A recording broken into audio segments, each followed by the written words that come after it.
हरिओम क्लिनिकचे भव्य उद्घाटन उत्साहात संपन्न। Shop number 3, building number 23, Ankur cooperative housing society, Narsinhnagar off Gangapur road, Nashik परिसरात नव्याने उभारण्यात आलेल्या हरिओम क्लिनिक या अत्याधुनिक वैद्यकीय सेवा केंद्राचे उद्घाटन दिनांक 18 ऑक्टोबर 2025 उत्साहात संपन्न झाले। या सोहळ्याचे उद्घाटन प्रसिद्ध वैद्यकीय तज्ञ डॉक्टर यतींद्र दुबे यांच्या हस्ते करण्यात आले।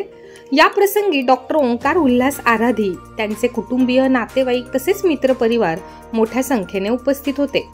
हरिओम क्लिनिकची स्थापना नागरिकांना दर्जेदार, सर्वसमावेशक आणि प्रतिबंधात्मक आरोग्य सेवा उपलब्ध करून देण्याच्या उद्देशाने करण्यात आली आहे।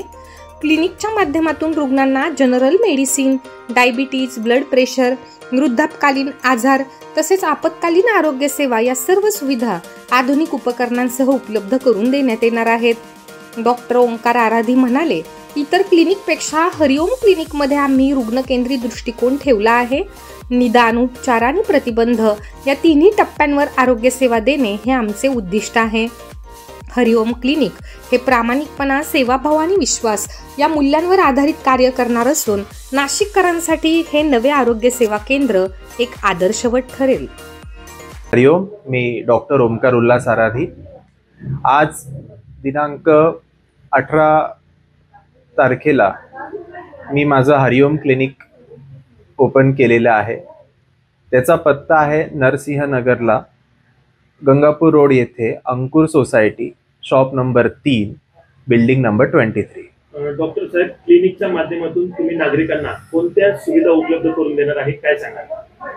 माझं जे शिक्षण आहे ते MBBS झालेलं आहे, पण त्याचबरोबरीने मी PGDGM ज्याला post graduate diploma in geriatric medicine हे देखील केलेलं आहे व FCCM ज्याला fellowship in critical care medicine असं म्हटलं तर ते देखील केलेलं आहे। जेरियाट्रिक मेडिसिन मुख्यत्वे करून जे ज्येष्ठ नागरिक आहेत 65 वर्षाच्या वरते त्यांना आपण सगळ्या प्रकारच्या ट्रीटमेंट इथे देणार आहोत। त्याचबरोबरीने एक फॅमिली फिजिशियन म्हणून देखील मी काम करणार आहे।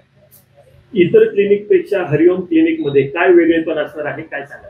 इथे जसं मी सांगितलं की लहान बाळांपासून ते ज्येष्ठ नागरिकांपर्यंत जे पण काही फर्स्ट एड्स असतील, ECGच्या काही सुविधा असतील, ज्याला आपण ग्लुकोमीटर किंवा ग्लुकोज मॉनिटरिंग सिस्टीम असतील, त्या इतरत्र त्याही व्यतिरिक्त अनेक अशा अद्ययावत सुविधा देण्याचा मी प्रयत्न इथे निश्चितच करणार, ते पण माफक दरामध्ये।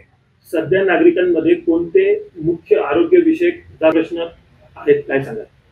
आरोग्य विषयक जर बोलायचं झालं तर सध्या नागरिकांमध्ये लाईफस्टाईल जे डिसीजेस आहेत, ज्याला आपण हायपरटेन्शन म्हणतो, डायबिटीज म्हणतो, ह्या प्रकारचे जे रोग आहेत ते बळावतात। पण त्याचबरोबरीने जे सीझनल असतात, जसे की डेंगी असेल किंवा व्हायरल काही फिवर्स असतील, त्याचा देखील प्रादुर्भाव हा नागरिकांमध्ये जास्त प्रमाणात दिसून येतो। दिवाळीचा काळ आहे, त्यामुळे नागरिकांच्या आहारात आणि जीवनशैलीत बदल होताना आपल्याला दिसतो। त्यांना तुम्ही आरोग्यविषयक काय सल्ला द्याल?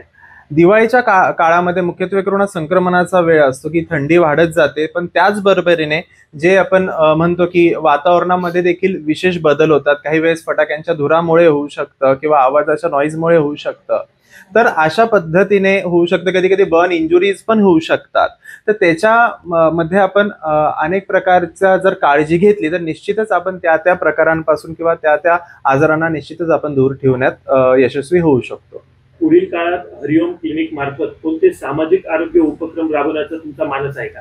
आता माझं घरानंच हे सामाजिक क्षेत्रामध्ये काम करणारं तसेच कार्यरत असणार आहे, त्यामुळे मी निश्चितच ह्या क्लिनिकच्या मार्फत विविध प्रकारचे जे काही कॅम्प्स आहेत, शिबिर आहेत, ते पण अल्प दरामध्ये आणि मोफत घेण्याचा निश्चितच प्रयत्न करणार आहे। जाता जाता वैद्यकीय क्षेत्रातील तरुण डॉक्टरांना तुम्ही काय संदेश द्याल? वैद्यकीय क्षेत्रामध्ये शॉर्टकट असा काहीच नसतो। तुम्हाला निश्चितच त्याच्यासाठी मेहनत ठेवावी लागते आणि पेशन्स देखील ठेवावा लागतो। तसेच माझ्याकडनं दिवाळीच्या या उत्सवाच्या सर्वांना खूप खूप हार्दिक शुभेच्छा। हरिओम। नमस्कार, मी डॉक्टर यतींद्र दुबे। डॉक्टर ओंकार आराधी माझ्याबरोबर 2 ते 3 वर्षाबरोबर काम केलेलं आहे। त्याने त्याच्या पोस्ट ग्रॅज्युएशन करून अतिशय चांगला डॉक्टर, अगदी सायंटिफिक बेसिसवर जे काम करणारा डॉक्टर आणि अतिशय जे आहे लोकांना कन्सिडर करून ट्रीट करणारा डॉक्टर असा तो डेव्हलप झालेला आहे। आज मी त्याला शुभेच्छा देतो आणि त्याच्या जे पुढच्या जे या कॅरियरवर त्याला सक्सेस, पीस आणि प्रोग्रेस व्हावा याची शुभकामना देतो. थँक्यू.